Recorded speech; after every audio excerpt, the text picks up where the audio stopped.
Bismillahirrahmanirrahim. Assalamualaikum warahmatullahi wabarakatuh. Kami dari kelompok 4 yang beranggotakan saya sendiri Nurul Husiani, kemudian ada rekan saya Imam Bukhari, selanjutnya ada Siti Arum Amanah, selanjutnya ada Azkiyah Hidayatul Magfirah, selanjutnya ada Nur Hayati, dan yang terakhir ada Nur Aini.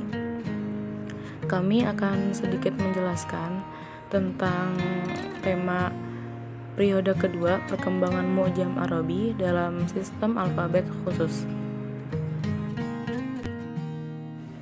Pengertian mu'jam dan kamus. Istilah mu'jam atau al-mu'jam dan kamus, al-qomus, sebagaimana kita kenal sekarang, merupakan dua istilah yang bersinonim, walaupun mempunyai arti dasar yang berbeda. Kata mu'jam berasal dari kata ajama yang berarti kabur, samar, dan tidak jelas. Dalam lisan Al-Arab disebutkan al-a'jamahu alladhi la yafsahu wa la baina kalamihi. Al-a'jam berarti yang tidak dapat menjelaskan dan menerangkan pembicaraannya. Sedangkan kata kamus berarti laut, laut besar, tengahnya atau bagian paling dalam dari lautan. Sedangkan mu'jam atau kamus dalam istilah sekarang adalah buku yang menghimpun sejumlah besar kata yang dilengkapi dengan penjelasannya, artinya, dan disusun secara khusus, baik berdasarkan huruf hijaiyah atau berdasarkan tema. Fungsi kamus yang pertama, menjelaskan arti kata-kata. Mungkin arti kata itu yang berlaku dan terpakai pada masa sekarang ini saja, atau arti kata sesuai dengan perkembangannya dari masa ke masa. Untuk itu, biasanya kata-kata ditampilkan dalam beberapa frasa, atau ibarah, atau kalimat, atau jumlah, atau dalam berbagai konteks. Dengan demikian, arti kata dan macam-macam penggunaannya dapat diketahui oleh pengguna kamus. Yang kedua, menerangkan cara melafalkan kata. Menerangkan cara melafalkan kata dalam kamus bahasa Arab biasanya dijelaskan berharokat setiap kata dengan mengatakan mengikuti bentuk kata seperti ini, ala wazan kada, atau dengan kata pelafalan kata ini sama dengan pelafalan kata anu, atau dengan membubuhkan harokat langsung pada kata tersebut, atau bahkan dengan menegaskan jenis harokat, misalnya dengan memfathahkan huruf pertama, yaftahil ula, dan seterusnya. Yang ketiga, menerangkan cara menuliskan kata. Lebih-lebih bila huruf alfabet yang ditulis tidak mewakili sepenuhnya suara yang dilafalkan, seperti kata Ar-Rahman, As-Samawat, Ulaika, Hada, Mi'atin, dan lain-lain. Yang keempat, menentukan fungsi morfologik dari kata. Apakah kata itu isim, fi'il, atau harf. Yang kelima, menentukan tempat tekanan pada suku kata.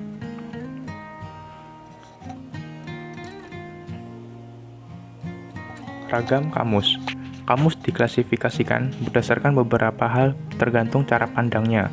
Di antaranya, berdasarkan bahasa yang dipakai dalam kamus itu sendiri, berdasarkan kata, dan berdasarkan jumlah entry.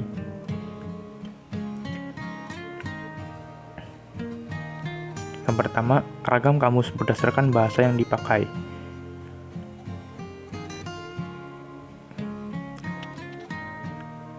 Ada kamus eka bahasa atau monolingual. Kamus eka bahasa adalah kamus yang menyajikan satu bahasa saja, seperti kayak Al-Khalil Ibnu Ahmad Al-Farahidi, karya Ibrahim Anis, dan kawan-kawan yang terkenal. Kemudian ada kamus dui bahasa atau bilingual. Kamus dui bahasa adalah kamus yang menyajikan dua bahasa. Maksud utama kamus ini adalah untuk penerjemahan dari satu bahasa ke bahasa lain, seperti Kamus Al-Munawir, Arab Indonesia, karya Ahmad Warson Munawir. Lanjut, ada kamus aneka bahasa atau multilingual.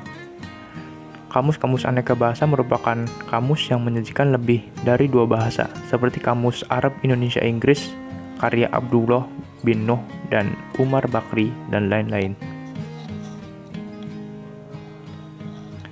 Yang kedua, ragam kamus berdasarkan kata.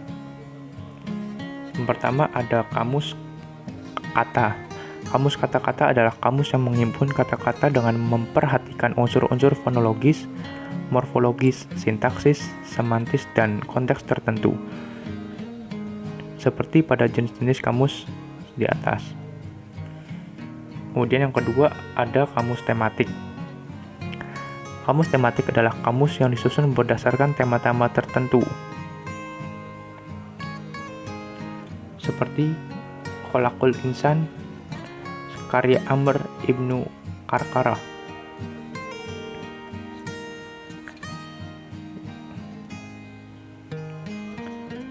Lanjut, yang ketiga yaitu ragam kamus berdasarkan jumlah entry.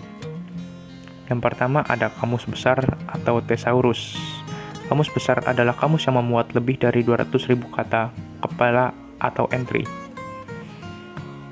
seperti Lisanul Arab karya Ibnu Manzur. Kemudian yang kedua ada kamus sedang. Kamus sedang adalah kamus yang memuat tidak kurang dari 40.000 entry, seperti Al-Qumus Al-Muwahhid karya Al-Fairuz Abadi.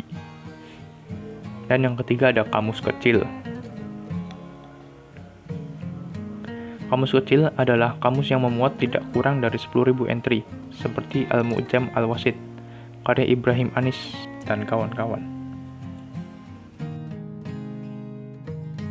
Urutan alfabetis ini dianggap lebih mudah dan populer di kalangan masyarakat, berbeda dengan urutan huruf yang berdasarkan makhorijul hurufnya, yang mana hanya dikenal oleh orang-orang tertentu yang mengerti ilmu qiraat atau ilmu tajwid.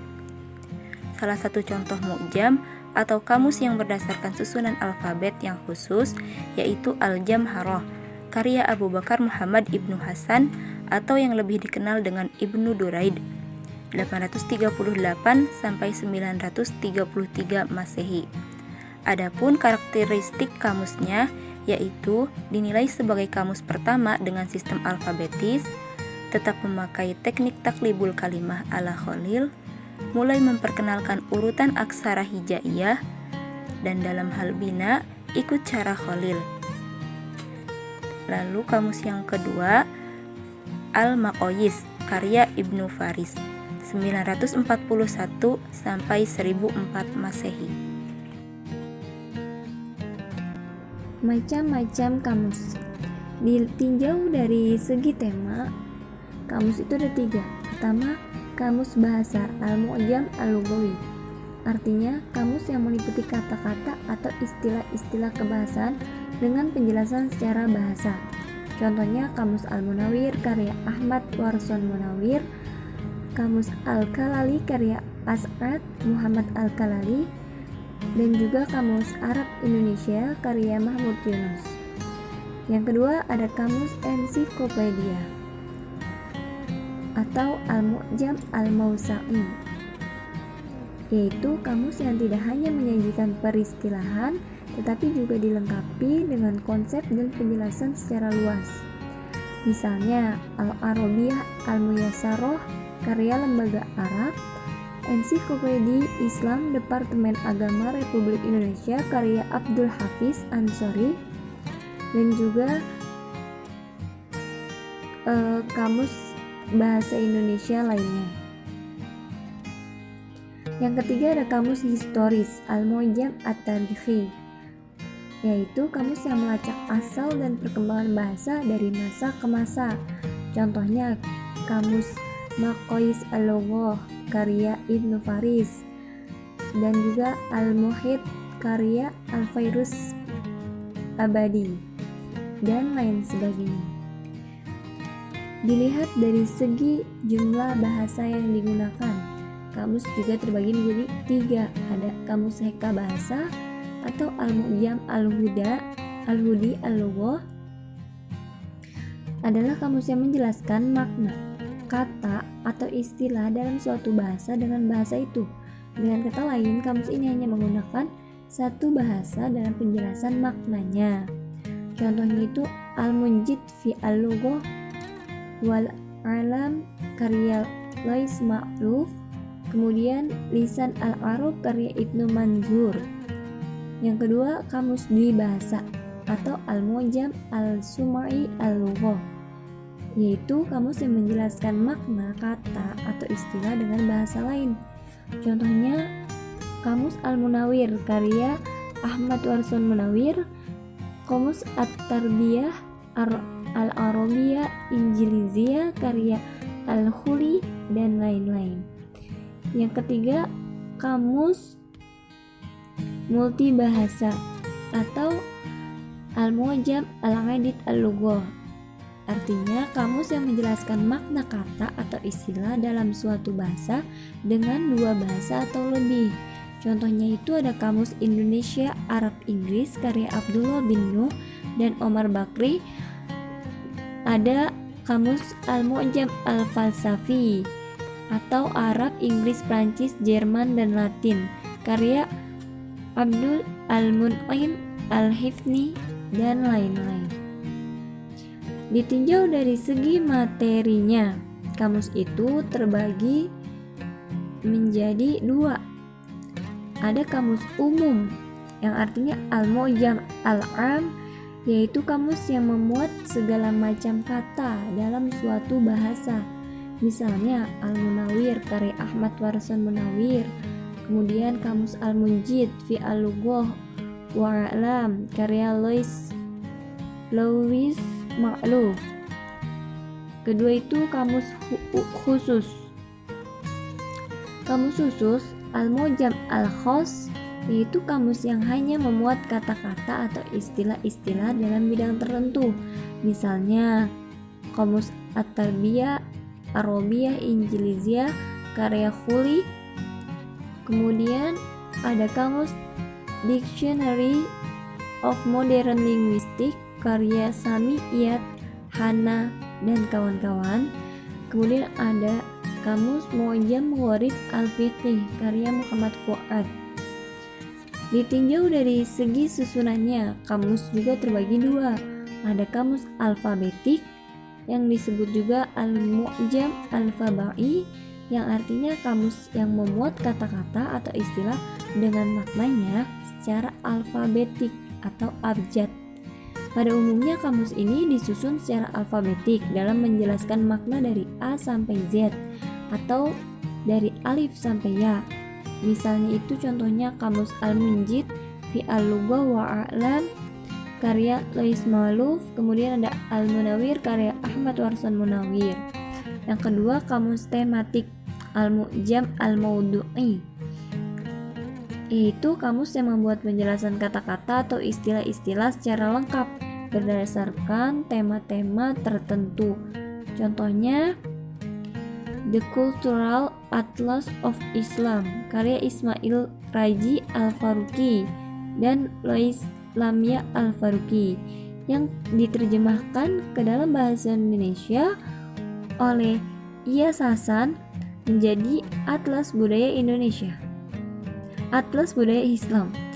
Taufikur Rahman menambah 2 jenis kamus mutaakhir, yaitu kamus digital dan kamus online. Sistematika penyusunan kamus bahasa Arab. Dalam sejarah perkembangan leksikon bahasa Arab, paling tidak terdapat 5 model sistematika atau nizam tertib yang pernah digunakan para leksikologi Arab dalam menyusun kamus-kamus lafaz, yaitu yang pertama, sistem fonetik atau nizam asyauti. Model ini diperkenalkan oleh Khalil Ahmad Al-Farahidi. Sistem ini berdasarkan pada urutan huruf yang muncul dalam makharijul huruf. Faktor yang melatar belakangi penyusunan kamus dengan model ini adalah untuk menghindari pengulangan kata pada kamus, mencakup semua kata, memudahkan pembaca dalam mencari makna kata, dan tidak ingin meniru sistem urutan hija. Yang kedua, sistem alfabetis khusus atau nizam al-fabai al-khas. Yang dimaksud dengan sistem khas adalah sistem penyusunan urutan kata-kata dalam kamus berdasarkan urutan huruf hijaiyah yang telah disusun oleh Nasr bin Hashim.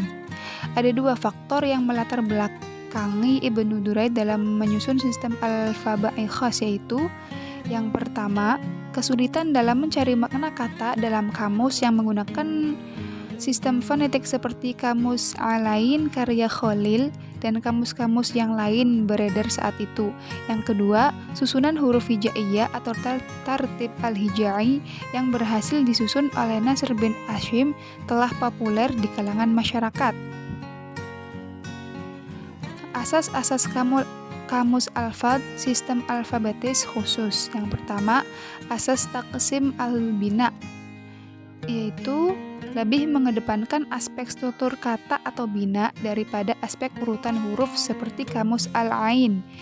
Yang kedua, asas tartib al-huruf. Teknik urutan huruf hijaiyah yang diperkenalkan Ibnu Duraid di atas sedikit berbeda dengan Ibnu Faris. Jika Ibnu Duraid tidak mengenalkan pengulangan urutan kata dan selalu diakhiri dengan huruf ya sebagai huruf terakhir, maka Ibnu Faris memilih mengembalikan urutan huruf terakhir dan dari ya ke hamzah hingga huruf terakhir sebelum huruf dimaksud. Yang ketiga, asas taqlib al-kalimah. Asas pembalikan huruf dalam kata dalam sistem alfabetis, baik menurut Ibnu Duraid maupun Ibnu Faris, sama dengan teknik taklid al-kalimah dalam kamus Alain karya Khalil. Yang tiga, teknik pencarian makna kata. Langkah-langkah yang perlu dilakukan dalam mencari makna kata di kamus kamus-kamus bersistem alfabetis khusus seperti kamus al-jamharah maupun maqayis al-lughah adalah sebagai berikut. Yang pertama, teknik tajrid, yaitu huruf-huruf zaidah atau tambahan harus dihilangkan lebih dulu untuk mengetahui akar kata atau usul kalimah dari kata yang kita cari. Yang kedua, teknik tahdid al-bina, yaitu mencari tahu struktur kata dari akar kata yang telah kita temukan tersebut. Apakah ia termasuk pada bab sunani atau dua huruf, sulasi 3 huruf, rubai 4 huruf, atau khumasi 5 huruf, lalu merujuk pada bab tersebut. Yang ketiga, teknik awal al-huruf, yaitu mencari tahu tentang huruf yang lebih dahulu disebutkan dalam urutan huruf hijaiyah untuk mengetahui pecahan kata yang mustakmal sebagai hasil dari proses taklib al-kalimah. Selanjutnya yang nomor 3 yaitu sistem sajak atau sastrawi, diperkenalkan oleh Ismail bin Ahmad al-Jauhari pada tahun 1003 Masehi. Dinamakan sistem al-qafiyah sebab urutan dalam kamus didasarkan pada urutan terakhir dari sebuah kata seperti sajak-sajak dalam syair. Kemudian yang keempat adalah sistem alfabetis umum. Sama dengan sistem alfabetis khusus, perbedaannya terletak pada aspek akar kata. Misalnya kata istighosatun setelah ditajrid menjadi ghosun, lalu kata ghosun dirujuk pada bagian huruf ghin. Kemudian yang terakhir yaitu sistem artikulasi, diperkenalkan oleh Al-Kafuri dengan kamusnya Al-Kulliyat dan Al-Jurjani dengan kamusnya Al-Ta'rifat. Untuk mencari makna kata dalam kamus yang bersistem alfabetis, terlebih dahulu menghilangkan huruf zaidah, lalu mengembalikan huruf yang telah diganti ke huruf asalnya atau mencari huruf yang dibuang. Sistem kamus artikulasi adalah pencarian makna kata berdasarkan huruf pertama yang terucap dan kata dicari langsung bisa diketahui dalam materi kamus tanpa menuntut seseorang mencari akar kata. Yumkin hadza minni, syukran ala ihtimamikum. Wassalamualaikum warahmatullahi wabarakatuh.